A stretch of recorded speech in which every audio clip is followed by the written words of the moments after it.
Hola amigos, ¿cómo están? Quiero saludarles, les habla Gustavo Contreras, para darles la bienvenida a la serie Descubriendo al Mesías de las Profecías. Queremos decirles que les apreciamos, recibimos a veces mensajes de amigos que se comunican de una u otra manera, y desde acá, por supuesto, el placer de estudiar la palabra de Dios. Esta es una hora muy especial para mí, para quienes estemos juntos estudiando. Avanzar con los textos mesiánicos, algunos que ya son claves seguramente, que los vamos a recordar siempre. Tener esta idea de que el Señor reveló profecías que decimos mesiánicas, porque revelaban, ya aún incluso desde los tiempos antiguos, desde la historia de Adán y Eva, Génesis capítulo 3:15, lo que se llama el protoevangelio. Allí esta revelación de que el Señor haría que la simiente de la mujer, dice allí al final, esta te herirá en la cabeza y tú le herirás en el calcañar. Ya Dios lo había visto.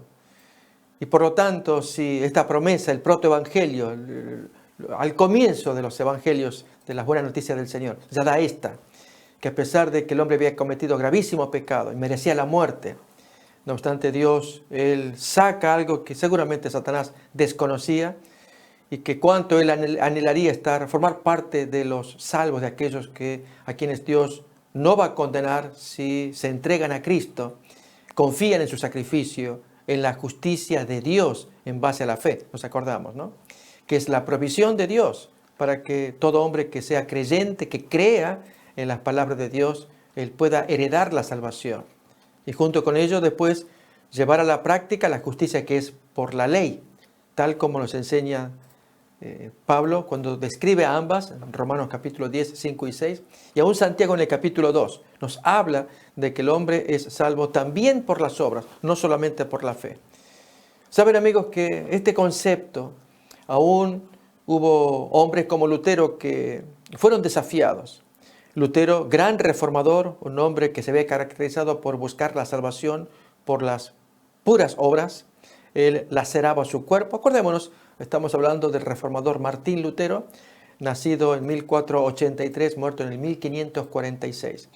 Cuando él abraza la fe católica, ingresa al monasterio de los agustinos y allí practica su fe.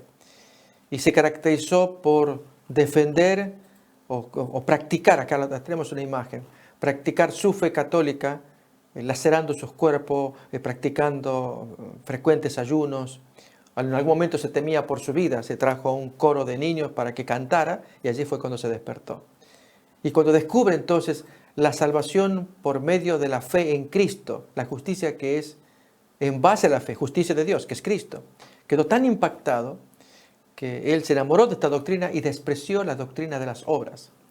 Cuando le tocó traducir la Biblia del griego, Erasmo había publicado su Nuevo Testamento en griego, él toma los textos, puede leer griego y escribirlos al alemán, a la lengua común del pueblo alemán. Él lamentaba tener que traducir Santiago, una epístola de paja, fue una expresión que él usó, y la relegó al último lugar en su Biblia, la Biblia de Martín Lutero. Buena traducción, pero el desprecio que tenía al tema de las obras. Amigos, aquí es donde combinamos ambas cosas, la justicia en base a la fe, en base a la ley. Y un texto que vamos a poner en pantalla inmediatamente, Efesios capítulo 2, versículos 8, 9, 10, deja contundentemente clara esta verdad que el apóstol Pablo enseñó, que nosotros debemos reconocer como voz del Espíritu Santo. A pesar de que aún incluso en la misma carta de Efesios y aún en el mismo capítulo 2, él tenga conceptos con respecto a la ley, tema que ya vamos a mirar oportunamente cuando nos adentremos en Gálatas. Vamos a mirar con más detalle, pero compartimos este concepto para que Gálatas se nos sea claro cada vez que nos metamos a bucear en este maravilloso libro. Leemos en Efesios capítulo 2, 8, 9, 10 lo siguiente. Porque por gracia sois salvos por medio de la fe. Y esto no de vosotros, pues es un regalo de Dios. No por obra para que nadie se gloríe. Dios no quiere que nadie se gloríe. Entonces uno diría, bueno, somos salvos por la fe.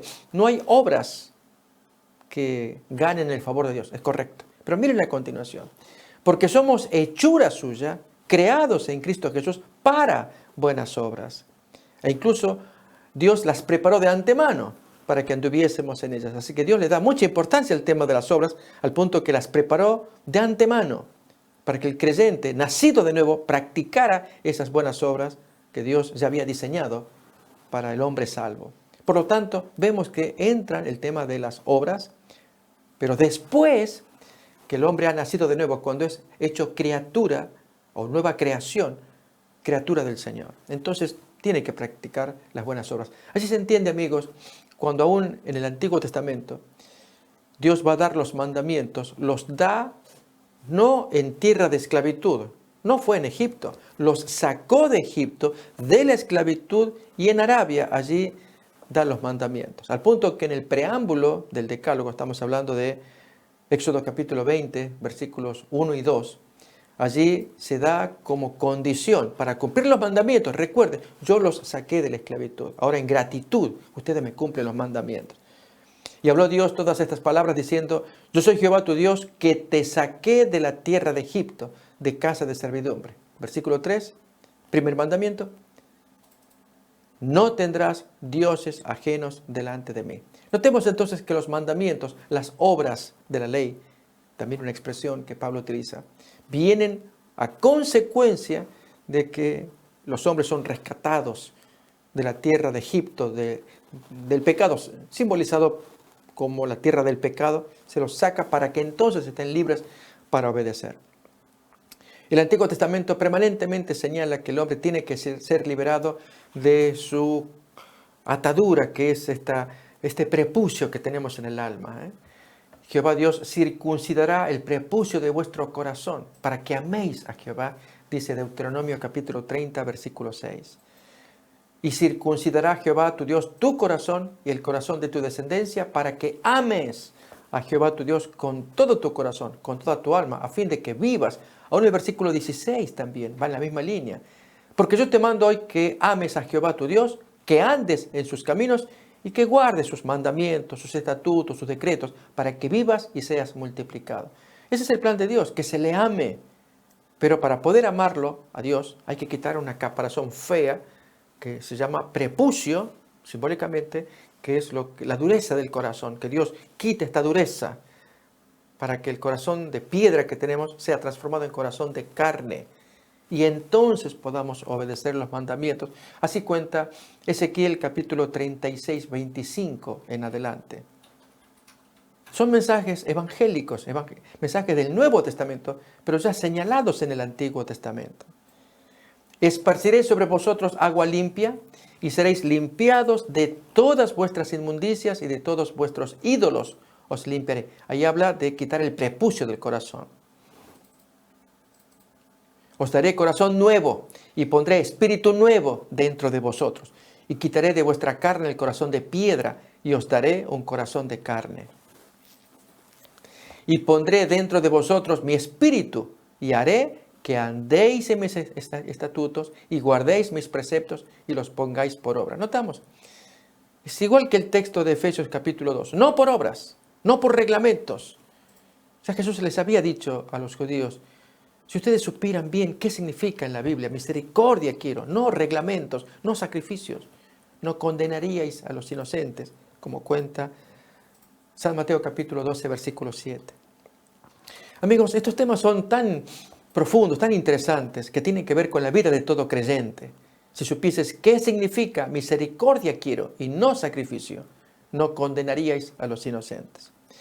Sin embargo, a pesar de estas enseñanzas, Jesús fue rechazado. De allí que Él, habiendo sido constituido piedra fundamental sobre la cual construir todo el sistema de creencias, el reino de Dios, que el Señor quería implantar en la tierra a través de la descendencia de Abraham. Abraham primeramente era el amigo de Dios.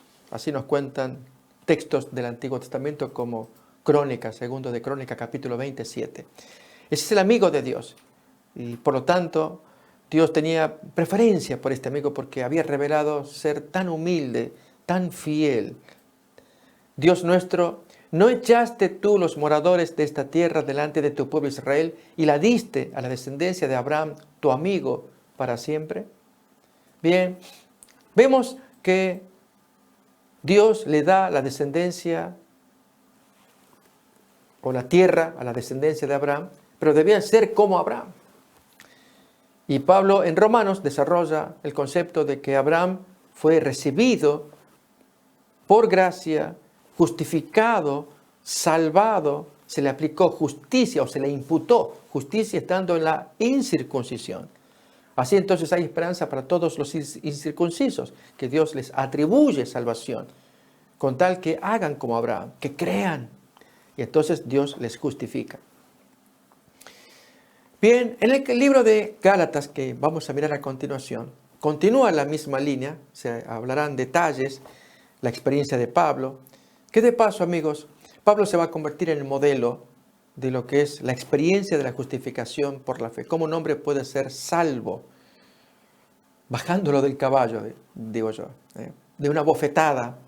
Pablo o Saulo yendo a camino a Damasco con todo el orgullo, la soberbia, respirando muerte, como cuenta su testimonio. Podemos leerlo en Hechos capítulo 22. Vamos a buscar el texto. Cuando relata su conversión, nos dice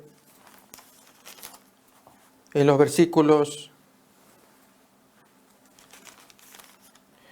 Vamos a leer el siguiente testimonio de Hechos 26. Recuerden que son 3 testimonios los que él se da. Bien, ahí tenemos también capítulo 26, versículo 9. ¿Sí? Ahí tenemos el texto. Yo ciertamente había creído mi deber hacer muchas cosas contra el nombre de Jesús de Nazaret, lo cual también hice en Jerusalén. Yo encerré en cárceles a muchos de los santos, habiendo recibido poderes de los principales sacerdotes, y cuando los mataron, yo di mi voto. Y muchas veces, castigándolos en todas las sinagogas, los forcé a blasfemar, e enfurecido sobremanera contra ellos, los perseguí hasta en las ciudades extranjeras. Y ocupado en esto, iba yo a Damasco, con poderes y en comisión de los principales sacerdotes. Cuando a mediodía, oh rey, yendo por el camino, vi una luz del cielo que sobrepasaba el resplandor del sol, la cual me rodeó a mí y a los que iban conmigo. Y habiendo caído todos nosotros en tierra, oí una voz que me hablaba y decía en lengua hebrea: Shaul, Shaul, ¿por qué me persigues? Dura cosa te es dar patadas contra una punta. Yo entonces, temblando, dije: ¿quién eres, Señor? Y el Señor dijo: yo soy Jesús a quien tú persigues. Pero levántate y ponte sobre tus pies, porque para esto he aparecido a ti, para ponerte por ministro y testigo de las cosas que has visto y de aquellas en que me apareceré a ti, librándote de tu pueblo, los judíos, y de los gentiles, a quienes ahora yo te envío. Amigos, este es el testimonio que da Pablo. Nos va a contar su experiencia, por lo cual conoce a Cristo y tira todo lo que había aprendido, tira a la basura, según cuenta Filipenses capítulo 3. El libro de Gálatas narra parte de esta experiencia y es lo que él quiere compartir con los lectores de las iglesias de Galacia. Este es el sector del Asia Menor, allí el sector donde Juan escribe sus 7 cartas a las 7 iglesias del Asia Menor. Galacia estaba cerca de esa zona, para contarles qué pasó con esta gente que habían recibido el evangelio como él se los comentó, pero dejaron ese evangelio para agarrar otro diferente, dice al comienzo en Gálatas. No que hubiera otro evangelio, sino que hay gente que pervierte, a él les llamará mutiladores del cuerpo, porque promovían la circuncisión. Cuando en verdad la circuncisión ya Dios la había señalado antes, no la cumplieron, fueron rechazados. Entonces ahora Dios propone otra circuncisión, la del bautismo. Fijémonos cómo lo expresa en Colosenses capítulo 2, versículos 11 y 12. En él también fuisteis circuncidados con circuncisión no hecha a mano, al echar de vosotros el cuerpo pecaminoso carnal en la circuncisión de Cristo. ¿Cómo se da esto? Sepultados con él en el bautismo, en el cual también fuisteis resucitados con él, mediante la fe en el poder de Dios que lo levantó de los muertos. Así que ahora se usa otro símbolo prácticamente idéntico al de la circuncisión. ¿Y cuál era? que así como en la circuncisión había una operación física, pero que era simbólica. Esa operación física de cortar el prepucio de un bebé de 8 días, que los judíos practicaban, apuntaba a quitar el prepucio del alma, echar ese cuerpo pecaminoso carnal. Y dice acá en la circuncisión de Cristo. Bien, esa circuncisión que ya Dios se la traía en el Antiguo Testamento, ahora se la traslada al bautismo. Cuando la persona que se bautiza allí sepulta mediante el cuerpo muerto de Cristo, nos va a decir Romanos capítulo 6, 4. Sepulta allí, se hunde en las aguas y sale nuevo como Jesús salió de la tumba, una nueva criatura. Porque somos sepultados juntamente con Él, con Jesús, para muerte por medio del bautismo. A fin de que como Cristo resucitó de los muertos por la gloria o el poder del Padre, así también nosotros andemos, resucitemos a una vida nueva. Así que notemos, sigue la figura. Acompañamos a Jesús en la tumba líquida nuestra, así en el sepulcro de Él. Estamos juntos hundiéndonos y salimos juntos también. Así como Jesús salió por la gloria de Dios, así salimos nosotros a una vida nueva o novedad de vida. Tener esta experiencia como la tuvo Pablo es lo que más, a él le valía muchísimo, valía oro. Y la quería compartir. Por eso es que cuando tiene enfrentamientos en Gálatas con el apóstol Pedro, ya vamos a llegar a esa porción del capítulo 2, veremos un tipo de salvación que caracteriza a muchos cristianos hoy, en nuestros días. Un servicio a Dios por el ojo. Es decir, vamos a servir a Dios agradando a los hermanos. O el qué dirán. No, amigos, cuando hacemos esto cometemos gravísimo error porque volvemos otra vez, retrocedemos a los fariseos, quienes fueron condenados en Mateo capítulo 6. Cuando ustedes hagan ayuno, cuando hagan oración, no hagan como los hipócritas, que ellos aman orar en las calles para que la gente lo vea. Ustedes háganlo en secreto. ¿Se acuerdan? Mateo capítulo 6. Bien, Pedro reproduce ese reproche allí en Gálatas capítulo 2. Vamos pues entonces al libro de Gálatas, examinémoslo y saquemos lecciones espirituales para nuestra vida espiritual. Gálatas, capítulo 1, versículo 13 en adelante, vamos a avanzar.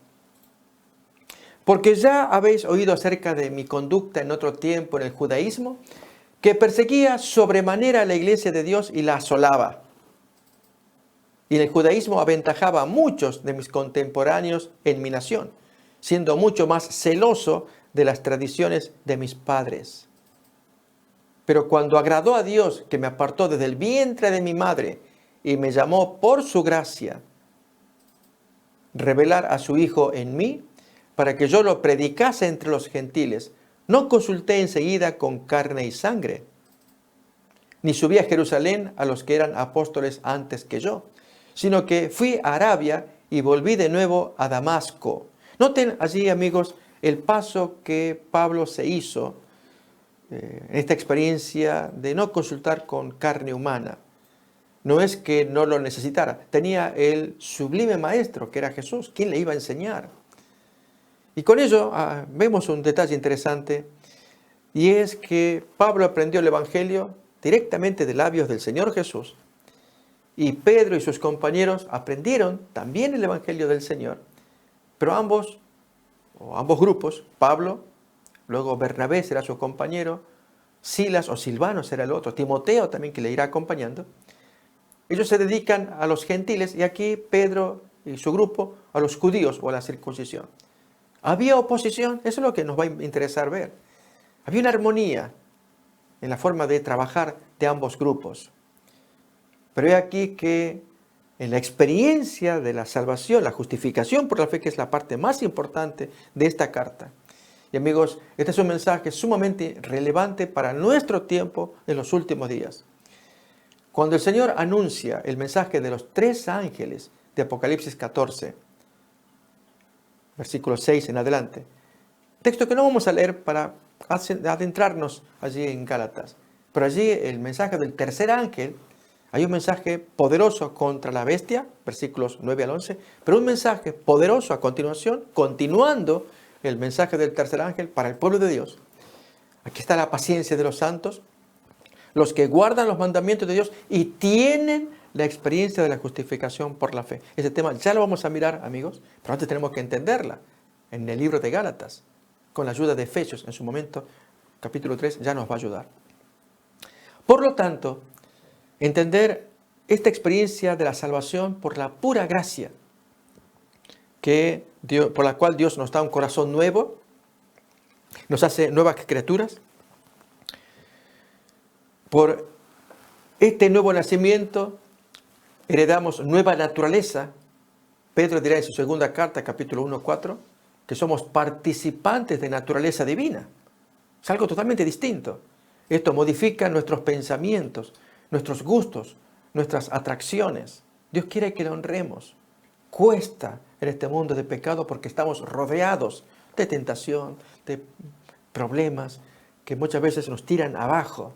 Y Dios lo sabe todo, pero Él nunca cede en el afán de salvar al hombre mientras el hombre no desista.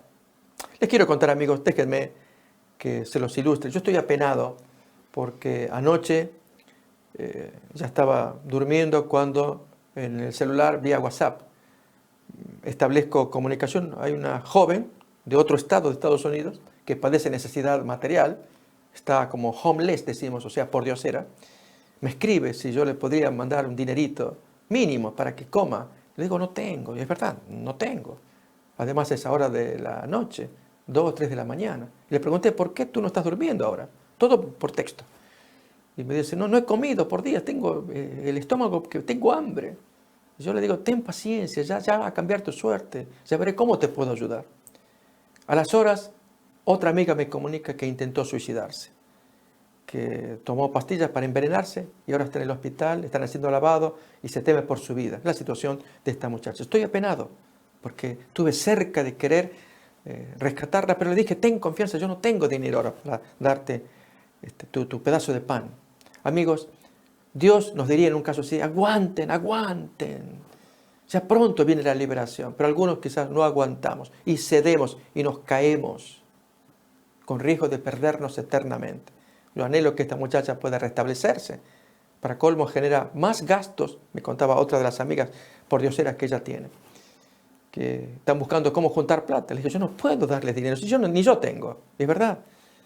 Y entonces creó más problemas la muchacha. Por supuesto, está todavía allí con su vida que pende de un hilo por la intoxicación que se hizo. Pero amigos, con esto quiero contar la falta de fe. Y a veces sirva esto como una ilustración. Nos puede pasar a nosotros también, que no damos más. Y Dios del cielo diría, hijo, no se miren a ustedes, mírenme a mí, la roca de los siglos. Miren a Jesús, disfruten mirándolo a Él. Y si ustedes lo miran, me van a hacer gozar a mí de alegría y de poder porque yo voy a actuar.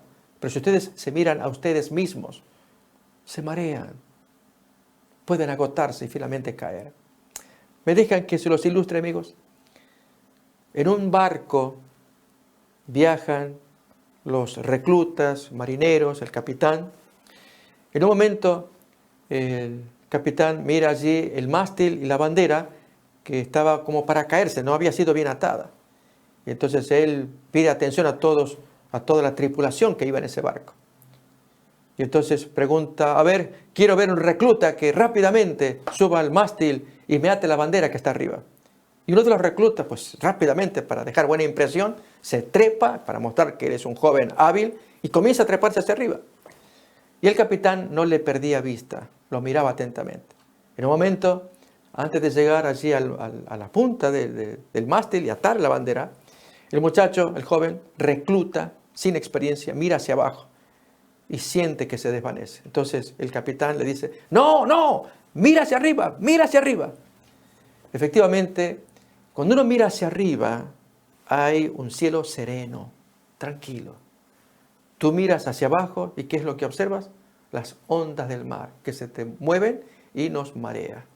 El joven casi se cae, pero obedeció la orden del capitán. No mires abajo, mira arriba. Y así se miró arriba y entonces vio todo clarito como que tenía un piso firme. Y así llegó, trepó más, ató la bandera y bajó suavemente y cumplió su función. Amigos, lo mismo les digo a ustedes. Miren hacia arriba. Si miran hacia abajo, se marean como le pasó a mi amiga, al punto de buscar suicidarse. En la carta a los Gálatas, Pablo nos va a contar su experiencia, ya estamos leyendo, porque a él le tocó pasar una terrible experiencia de que haber sido perseguidor. Jesús que le dice, ¿pero qué te hice? ¿Por qué me persigues? Y Pablo estaba asustado, era Dios que se le estaba apareciendo, que lo podía haber destruido. Pero ahí le da la tremenda sorpresa, porque yo te he elegido, tú vas a ser mi ministro. Pero yo, siendo, eso lo va a contar en Timoteo, el primero de los pecadores que me haya escogido a mí para que me perdone y que yo le sirva, ¿cuánto más para el resto de la gente, poniéndolo a Pablo como un ejemplo? Así, amigos, Dios es bueno, pero Él nos pide a todos, miren hacia arriba, miren hacia Cristo. Y entonces uno cobra fuerza. Sabe que mirando al Maestro, agradamos a Dios. Dios se sonríe, se goza. ¿Queremos agradar a alguien? No aparecemos nosotros, hay algunos varones que quieren agradar a alguna muchacha. Dígale cosa bonita. Y se acerca a la muchacha allí, la quiere enamorar. Y no le va a decir tonterías, no le haga bromas pesadas. Dígale cosas lindas. La muchacha es muy sensible al oído. Los varones somos muy sensibles en los ojos. Bien, tomar el punto flaco de las mujeres con el oído, ¿verdad? No hacemos así el esposo a la esposa, el novio a la novia. Con Dios, ¿cuál es el lado flaco de Dios? Cristo. Amigos, recuerda esto. Jesús es lo máximo que Dios tiene. Por eso el texto de Colosenses que nos dice que después de haber sido vaciado y humillado hasta lo más bajo para morir muerte de cruz, Dios, por lo tanto, lo exaltó hasta lo sumo. Allí en Filipenses, ¿cuántas veces hemos leído este texto? Por lo cual Dios lo exaltó hasta lo sumo y le dio un nombre que está por encima de todo nombre, para que en el nombre de Jesús, vamos a leer todavía un poquito más adelante, por lo cual también Dios lo exaltó hasta lo sumo y le dio un nombre que está sobre todo nombre, para que en el nombre de Jesús se doble toda rodilla de los que están en los cielos y en la tierra y aún debajo de la tierra. Y toda lengua confiese que Jesucristo es el Señor, para gloria de Dios Padre. Así que, amigos, tenemos esa garantía. Sigamos entonces avanzando con el libro de Gálatas y la experiencia del apóstol Pablo. Leíamos en el capítulo 1, versículo 17 nuevamente. Yo no subí a Jerusalén a los que eran apóstoles antes que yo, sino que fui a Arabia y volví de nuevo a Damasco. En Arabia pasó 3 años, nos va a contar en otra parte. Y allí repensó, reestudió, reexaminó los textos del Antiguo Testamento para ver qué pasaba con esta revelación. ¿Cómo que Dios actúa de esta manera? Que hay una parte para los gentiles. El plan de salvación que los judíos no lograron entender con su exclusivismo, con su mente cerrada, su discriminación racista, su desprecio a los gentiles. No lograban ver que el plan de Dios era convertir al planeta en la raza de Abraham, los descendientes de Abraham. En ti serán benditas todas las naciones, nos dice el libro de Génesis. Y eso significa que en Abraham, quienes aprendieran de él, la experiencia que él tuvo, todo el planeta sería grandemente bendecido. Y esto comenzaría primeramente con los descendientes directos de Abraham, la nación israelita, y con el Cristo se abre la puerta para que los israelitas fueran los predicadores, los anunciadores del plan de salvación a todo el planeta. Ese fue el plan del Señor. Lamentablemente se abortó, porque despreciaron nada menos que al mismo Cristo que Dios prometió dar desde la creación. Génesis 3:15. Seguimos leyendo, amigos. Estamos ahora, Gálatas capítulo 1, versículo 18 en adelante. Después, pasados 3 años, subí a Jerusalén para ver a Pedro y permanecí con él 15 días. Vamos, mientras leemos estos textos, a buscar en Hechos capítulo 9.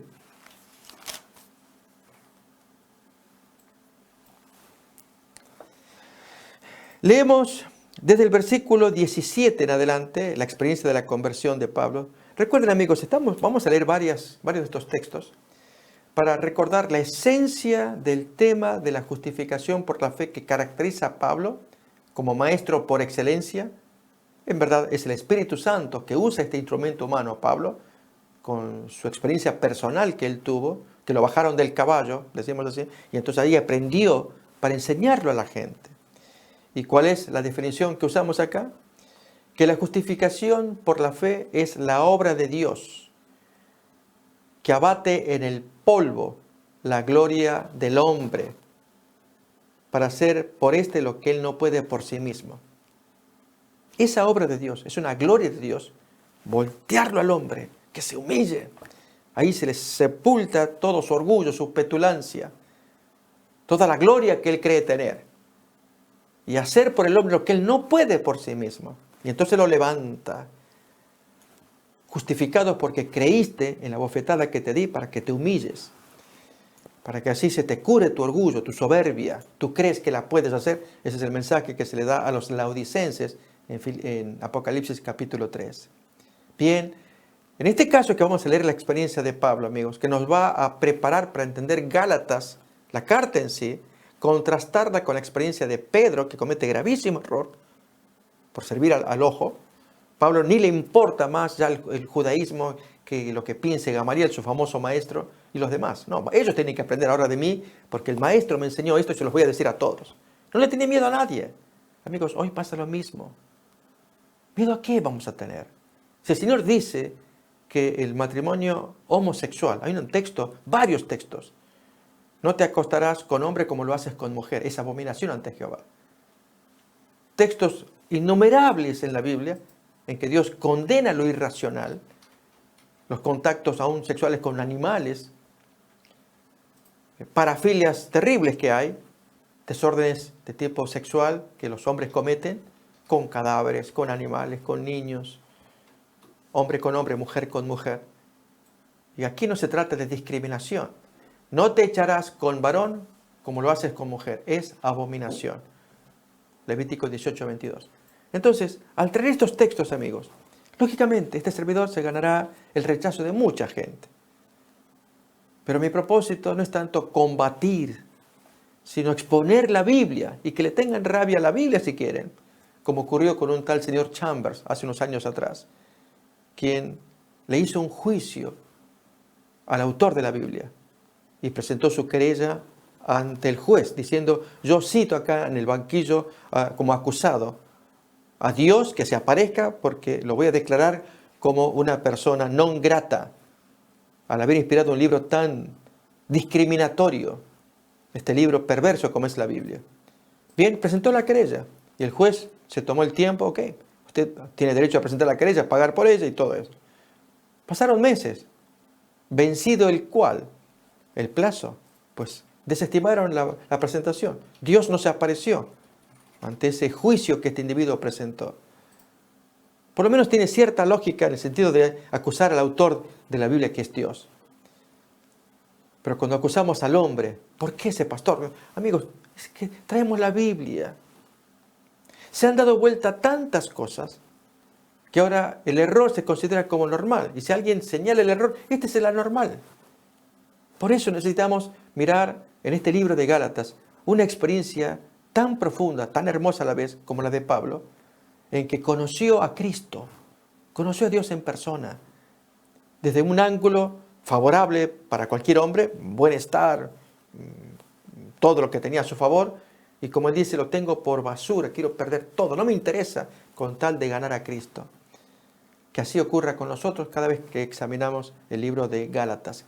Miramos pues entonces Hechos, capítulo 9, desde el versículo 17, su encuentro con el pastor que lo iba a bautizar, Ananías. Fue entonces Ananías, entró en la casa y poniendo sobre él las manos, le dice, hermano Saulo, el Señor Jesús que se te apareció en el camino por donde venías, me ha enviado para que recibas la vista y seas lleno del Espíritu Santo. Y al momento le cayeron de los ojos como escamas y recibió al instante la vista y levantándose fue bautizado. Y habiendo tomado alimento, recobró fuerzas y estuvo Saulo por algunos días con los discípulos que estaban en Damasco. Enseguida predicaba a Cristo en las sinagogas, diciendo que éste era el Hijo de Dios. Y todos los que le oían estaban atónitos y decían, ¿no es este el que asolaba en Jerusalén a los que invocaban ese nombre. Y a eso vino acá, para llevarlos presos ante los principales sacerdotes de Jerusalén. Pero Saulo mucho más se esforzaba y confundía a los judíos que moraban en Damasco, demostrando que Jesús era el Cristo. Pasados muchos días, los judíos resolvieron en consejo matarlo. No lo aguantaban ya. Pero sus acechanzas llegaron al conocimiento de Saulo, y ellos guardaban las puertas de día y de noche para matarlo. Entonces los discípulos, tomándole de noche, lo bajaron por el muro, descolgándole en una canasta. Cuando llegó a Jerusalén, trataba de juntarse con los compañeros, los discípulos, pero todos le tenían miedo, no creyendo que fuese discípulo. Entonces Bernabé, tomándole, lo trajo a los apóstoles, a los líderes, y les contó cómo Saulo había visto en el camino al Señor, el cual le había hablado, y cómo en Damasco había hablado valerosamente en el nombre de Jesús. Y estaba con ellos en Jerusalén, y entraba y salía. Y hablaba denodadamente en el nombre del Señor, y disputaba con los griegos, pero estos procuraban matarlo también. Cuando supieron esto, los hermanos lo llevaron hasta Cesarea y lo enviaron a Tarso, que era su pueblo natal. Entonces las iglesias tenían paz por toda Judea, Galilea y Samaria, y eran edificadas andando en el temor del Señor, y se acrecentaban fortalecidas por el Espíritu Santo. Bien, esta es la experiencia que estamos mirando de Pablo, como él predicó. Y aquí se nos habla en Gálatas, nuevamente retomamos Gálatas, que estuvo 15 días con el apóstol Pedro. Hay muchos estudiosos que intentan ver en qué momento se cumple esta experiencia. No es fácil ubicar, a veces concordar en qué momento, porque él varias veces viajó a Jerusalén. Pero dice acá, pasados 3 años subí a Jerusalén para ver a Pedro y permanecí con él 15 días. Pero no vi a ningún otro de los apóstoles. Recordemos que Bernabé sí lo presentó ante los apóstoles. Así que esta es otra ocasión en que él va a Jerusalén. Sino a Jacobo, el hermano o hermanastro del Señor. Finalmente, este hombre, Jacobo, es el que se va a convertir en presidente de la iglesia en aquel tiempo. En esto que os escribo he aquí delante de Dios, que no miento. Después fui a las regiones de Siria y de Cilicia, y no era conocido de vista a las iglesias de Judea, que eran en Cristo, solamente oían decir, allí en Judea, así que prefirió ir más hacia el norte. Tarso de Cilicia, es el lugar donde él nació, quedaba hacia el norte. Aquel que en otro tiempo nos perseguía, ahora predica la fe que en otro tiempo él asolaba. Y glorificaban a Dios en mí. Bien, esta experiencia, amigos, que estamos repasando, nos muestra a un hombre que está entregado a la causa, está seguro de lo que cree, una experiencia que no se le puede quitar. Nos hace acordar a la experiencia que también tuvo el ciego, aquel que fue curado por Jesús en sábado. Y cuando los fariseos le decían que diera gloria a Dios, porque sabían que había habido un pecado, y es que Jesús había violado el sábado. Una historia impresionante de Juan capítulo 9. En verdad Jesús había violado prescripciones rabínicas, supuestamente creadas para proteger el sábado. Y entre ellas no escupir. Y Jesús a propósito hacía cosas contra los inventos humanos. El sábado estaba hecho para servir, hacer el bien, traer felicidad. Y el hombre había sido curado, feliz estaba. Y se nota, amigos, porque a la hora de dar testimonio, los judíos que estaban muy ardientes de ira al descubrir que el hombre había sido curado en sábado, llaman a los padres. Y los papás, que debieran estar sumamente llenos de gozo porque su hijo había recobrado la vista, hijo nacido ciego desde el nacimiento, los padres, en lugar de celebrar, miren el texto lo que dice acá, esos padres más bien dieron un testimonio muy esquivo. Pero los judíos no creían que él había sido ciego y que había recibido la vista, hasta que llamaron a los padres del que había recibido la vista y les preguntaron diciendo, ¿es este vuestro hijo el que vosotros decís que nació ciego? ¿Cómo pues ve ahora? Sus padres respondieron y dicen, sabemos que este es nuestro hijo y que nació ciego. Pero cómo ve ahora, no sabemos. O quién le haya abierto los ojos, nosotros tampoco lo sabemos. Edad tiene, ya es grande. Preguntadle a él hablará por sí mismo. Miren qué esquivos, y a continuación dice la razón. Esto dijeron sus padres porque tenían miedo de los judíos, por cuanto los judíos ya habían acordado que si alguno confesase que Jesús era el Mesías, prometido de Isaías, capítulo 61, fuera expulsado de la iglesia, decimos hoy, de la sinagoga. Y ellos querían conservar el honor, así, el ser reconocidos por los compañeros, los hermanos de la iglesia, en lugar de ser echados. Qué triste, amigos. Notamos cómo estos papás que debieran haber estado felices de la recuperación del hijo, hasta incluso pagarle honorarios al médico que les salvó los ojos. ¿Acaso un padre no haría eso? Hacerle fiesta, un monumento, decimos a veces, que él le hizo recuperar a nuestro amado hijo los ojos. No. ¿Por qué? ¿Por qué actuaban así? Hay una razón, amigos. Cuando uno no tiene una relación directa con Cristo, nuestro testimonio va a ser evasivo, esquivo. Dios quiere que tengamos un encuentro directo con Él. De eso trata Gálatas. Pablo cuenta y se esfuerza, e incluso en momentos va a decir, ya cuando entremos en el capítulo 2 en adelante, ustedes entraron por el Espíritu y van a acabar con la carne. Yo les presenté a Cristo y ahora ustedes están metidos con la circuncisión, con las leyes de Moisés y los planteos rabínicos incluidos. ¿Qué es esto? ¿Acaso yo trabajé en vano con ustedes? Estaba muy apenado Pablo. Porque, amigos, es lo que Dios nos quiere enseñar. Si recibimos el gozo de la salvación en Cristo Jesús, retengamos esa promesa, esa esperanza, esa alegría. Dios nos perdonó. Pero a veces, cuando perdemos de vista al Maestro, comenzamos a idear maneras de agradar a Dios. Y aparecen nuevos preceptos, nuevas obligaciones. Alguien que propone que hagamos esta nueva actividad. Hermano, estamos creando cosas. Si lo que Dios quiere es muy simple. Ama a Cristo. Depende de Él. Sírvele. Bien, miremos cómo avanza la carta, capítulo 2 ahora, de Gálatas.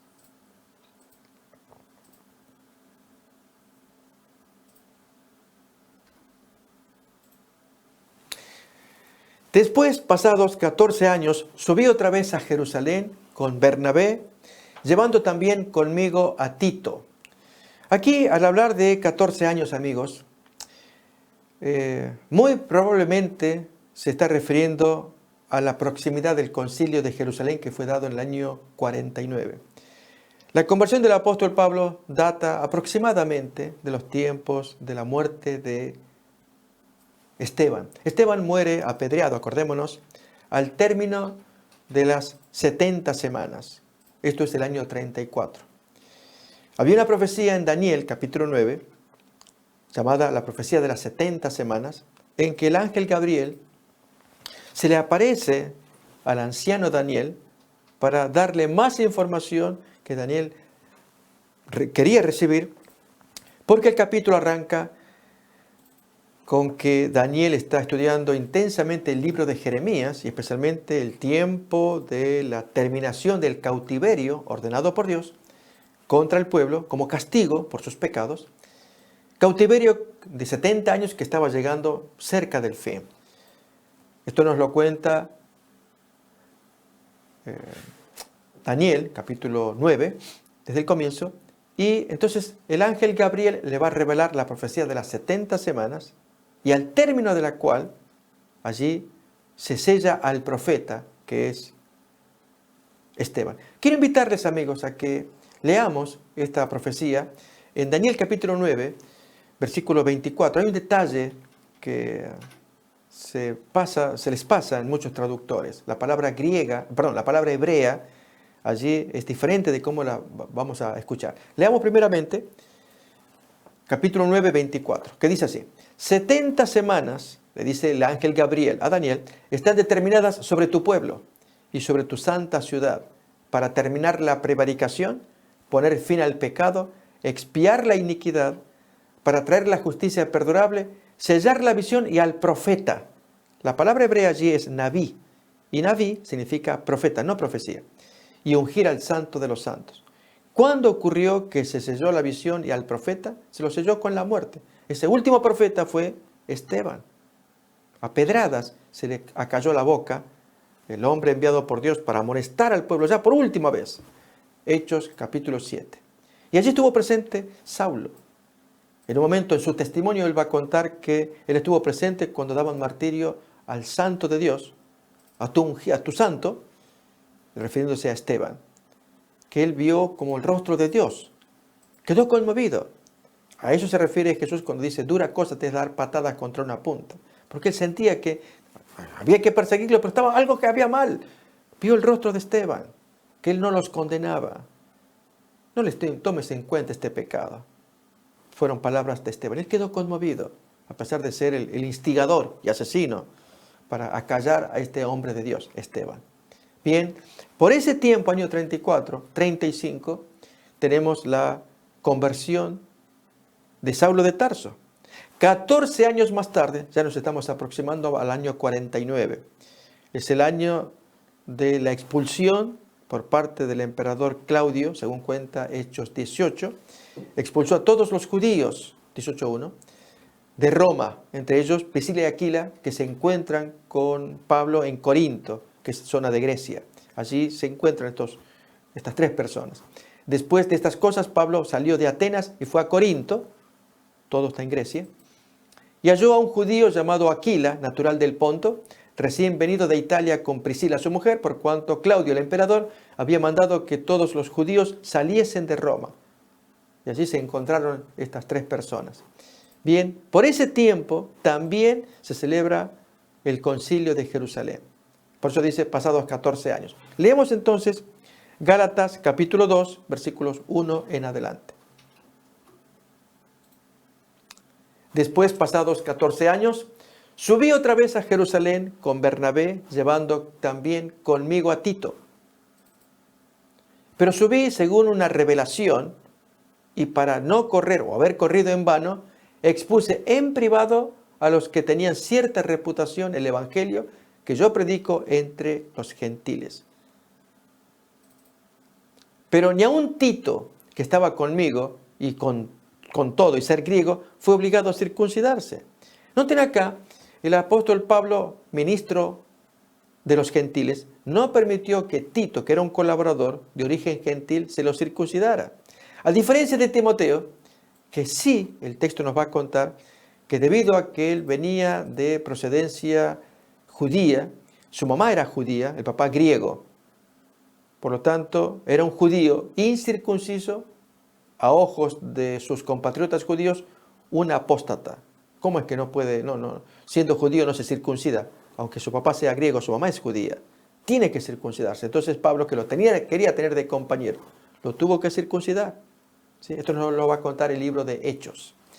Pero en cambio Tito, siendo de origen gentil, ese no lo toca, es gentil, él no tiene por qué circuncidarse.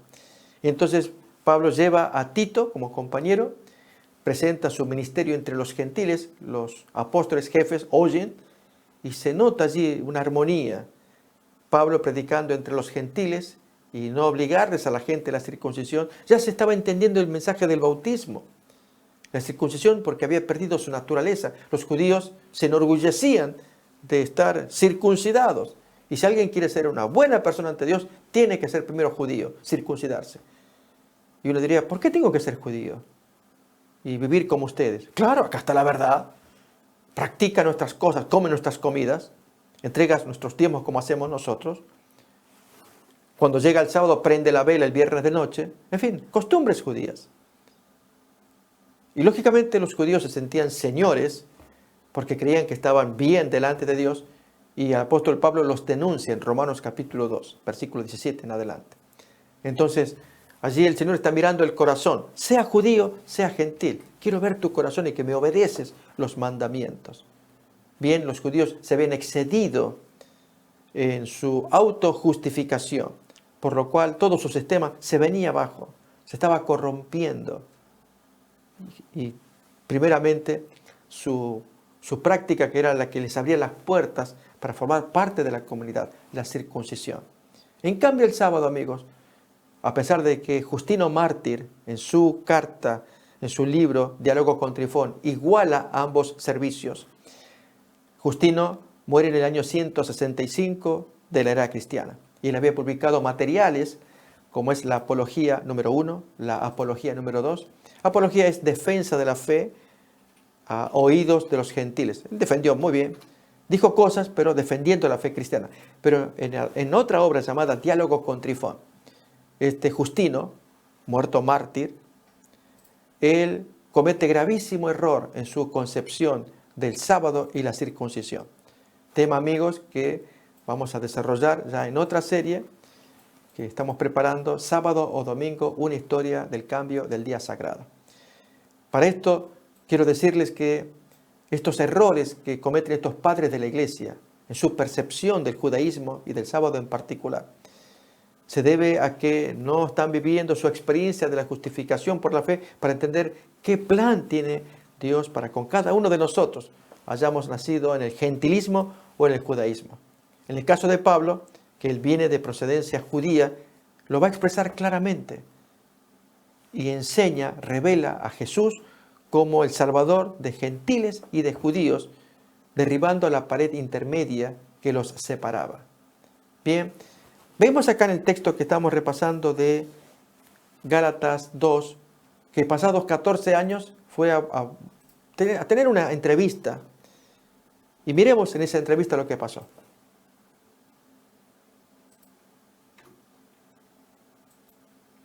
Pero ni aun Tito, que estaba conmigo con todo y ser griego, fue obligado a circuncidarse. Y esto a pesar de los falsos hermanos introducidos a escondidas que entraban para espiar nuestra libertad que tenemos en Cristo Jesús, para reducirnos a esclavitud, a la circuncisión, a los cuales ni por un momento accedimos a someternos, para que la verdad del Evangelio permaneciese con vosotros. Pero de los que tenían reputación de ser algo, lo que hayan sido en otro tiempo, a mí nada me importa. Dios no hace acepción de personas.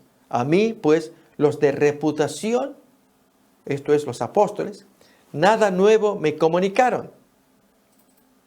Antes, por el contrario, como vieron que me había sido encomendado el evangelio de la incircuncisión, como a Pedro el de la circuncisión, pues el que actuó en Pedro para el apostolado de la circuncisión, es decir, la predicación para los judíos, actuó también en mí para con los gentiles. Y reconociendo la gracia que me había sido dada, Jacobo, Cefas y Juan, que eran considerados como columnas. Aquí entonces se mencionan a Jacobo, recordemos, este es el Jacobo menor, se llama así, para diferenciarlo de Jacobo Zebedeo, que para ese tiempo ya había muerto. Jacobo Zebedeo, según Hechos 12, muerto a manos de Herodes Agripa. Esto ocurrió en el año 44 de la era cristiana. Por lo tanto, este Jacobo, estamos hablando del año 49, es posterior, es Jacobo el menor, es Jacobo el hermanastro mayor de Jesús, según cuenta Marcos 6, cuando se enumeran esos hermanos que habían creado conflictos a Jesús cuando eran niños. Incrédulos, nos va a decir Juan capítulo 7, que no creían en él. Y sin embargo, fueron recibidos a misericordia cuando después de la resurrección ellos creen y participan de Pentecostés. Jacobo, Simón, Judas, los demás hermanos, 4 varones y además mujeres también, además de María Virgen, la madre de Jesús. Bien, estos líderes, Jacobo hermanastro de Jesús, Cefas, que es Pedro, y Juan, que eran considerados como columnas, nos dice el texto. A ver, seguimos leyendo. Que eran considerados como columnas, nos dieron a mí y a Bernabé la diestra en señal de compañerismo, es decir, la mano derecha, para que nosotros fuésemos a los gentiles y ellos a la circuncisión. Versículo 10 nos agrega ahora: solamente nos pidieron que nos acordásemos de los pobres, lo cual también procuré con diligencia hacer. Efectivamente, en el libro de Hechos se nos va a contar que hubo una hambruna. Ellos cumplieron rápidamente este pedido de acordarse de los pobres, de ir a visitarlos, asistirles. Y así entonces regresan nuevamente a su sede, que era Antioquía de Siria. Pero amigos, el versículo que viene, que es el último, nos habla de problemas que desarrollaremos en el siguiente episodio. Pero cuando vino Pedro a Antioquía de Siria, no de Pisidia, que era otro territorio, le resistí cara a cara porque era digno de condenar. ¿Qué pasó allí? Allí, amigos, vamos a ver más claramente lo que tiene que ver con la justificación por la fe. Ahí es donde queremos decirles, amigos, la experiencia de Pablo contrastada con la de Pedro. Algo pasó.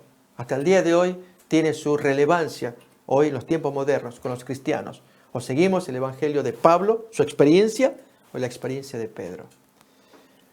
Dios nos ayude, amigos, a mirar más claramente cómo el amor de Dios busca revelarse a nosotros para que nos gocemos en esta verdad tan preciosa, ser perdonados, ser justificados, ser recibidos, ser adoptados por el nombre de Cristo que conmueve el corazón de Dios, nombre por el cual se nos abren las puertas del cielo. Dios no nos mira más como pecadores aunque lo somos. Por amor de Jesús se nos da un nuevo corazón, nueva naturaleza, nuevas oportunidades. Se nos da poder para obedecer. ¿Apreciaremos estos dones? Esperamos que sí. Amigos, deseamos que Dios los bendiga, los guarde y nos miraremos en la siguiente emisión. Hasta entonces.